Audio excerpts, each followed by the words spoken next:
Hi, I'm Shukai Ma from the University of Maryland.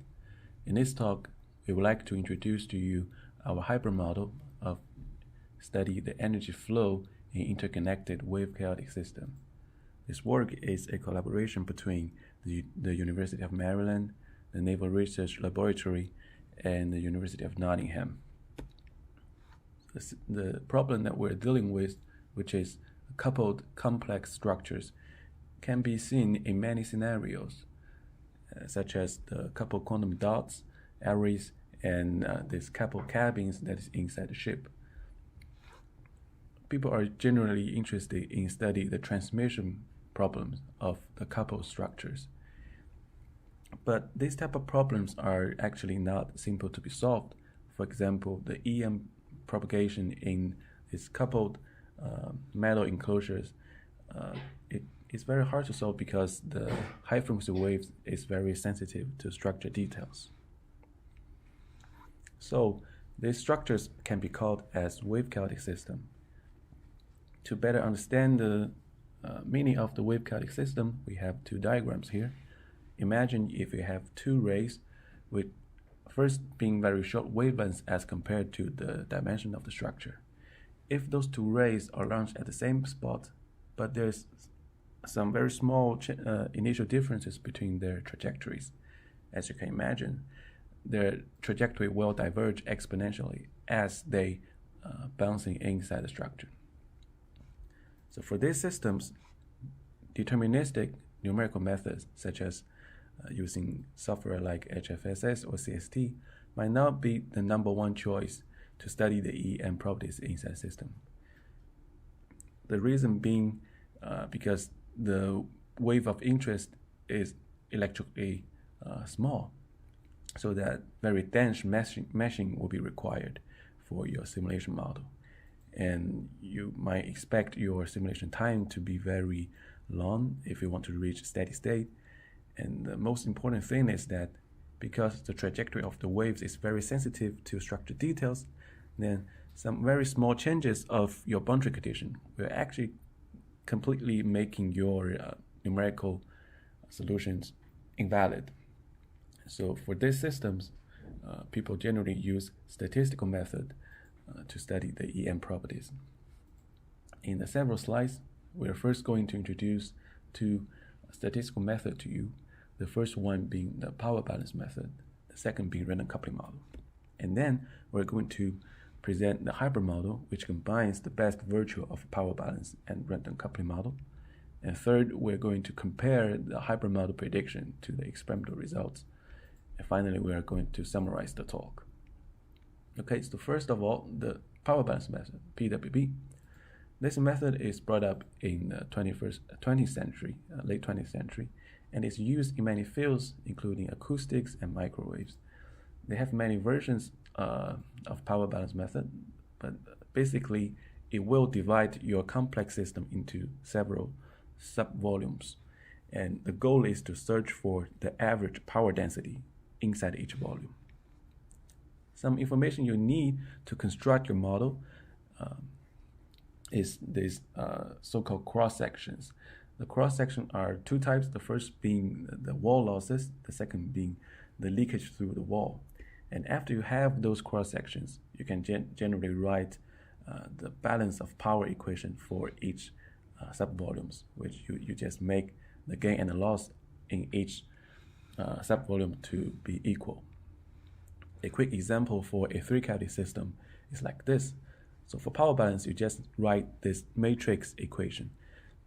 On the left-hand side, the 3x3 matrix consists of all the cross-sections that you know for each sub-volume, and this S are basically the thing you are searching for, the average power densities inside each sub-volumes. On the right-hand side is the injected power that is put into each volume. So as you can see, the solve of power balance is literally just solving for this matrix equation, so it's very fast. But the shortcoming of power balance is that it's really a steady state problem, and it only gives you the average of the average properties. There's no interference effects. Okay, the second statistical model that we want to show is the random coupling model. It is invented by the Wave-Calc group in University of Maryland. So random coupling model gives you both statistical mean and fluctuations of your system. And it is combining two main information of your system. The first being specific features, second being the universal behaviors, a impedance matrix equation where the full cavity impedance can be expressed by RCM theory. The first highlight quantity here is the average impedance matrix. This is simply taking the realization average of all the experimental impedance matrices. By taking averages, what is left is representing the system's specific features. The second important quantity here is a C matrix. This is a so-called normalized impedance matrix that is generated by RCM calculations. And you get this Cassim matrix by only knowing this so-called loss parameter alpha. The alpha is defined here.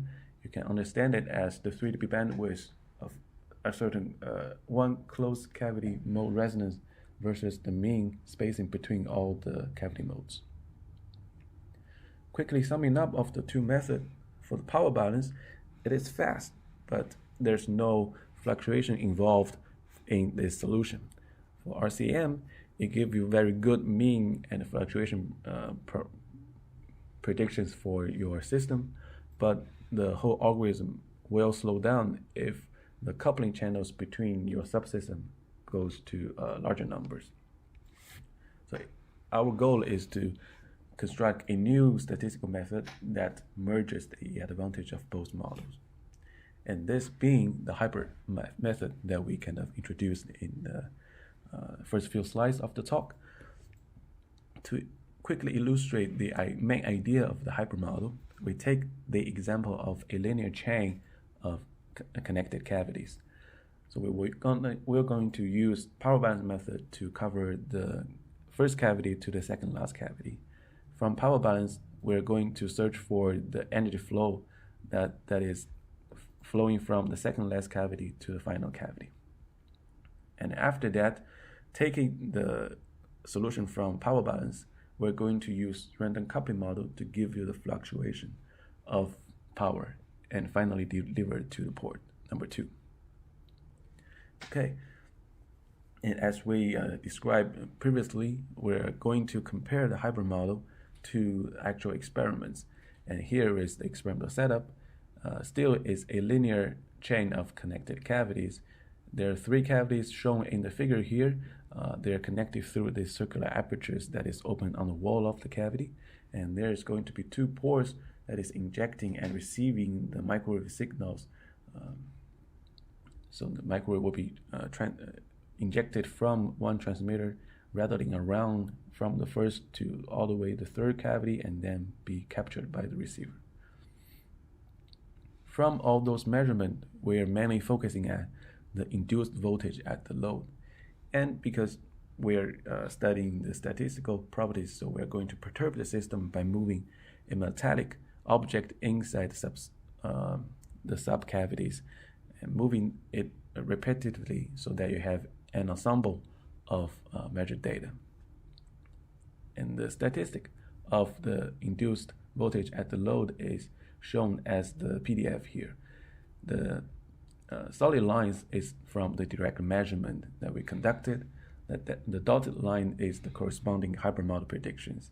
As you can see, the hybrid model gives pretty good agreement with the measurement results. Going beyond that, we can actually change the loss condition in each cavities. So we change the loss to different values and conduct the corresponding hybrid model predictions for each single cases. And what we find is that the hybrid model applies to all the loss cases. Okay, to summarize the talk, we first introduce a hybrid model that deal with the EM energy propagation in complex systems. And moreover, our proposed model actually gives very good prediction for different experimental cases where the loss conditions are different. And it is not mentioned in the talk, but we also study the limitation of our method, and it is going to be included in a working paper. Finally, we would like to thank our funding agencies, and thanks for your attention.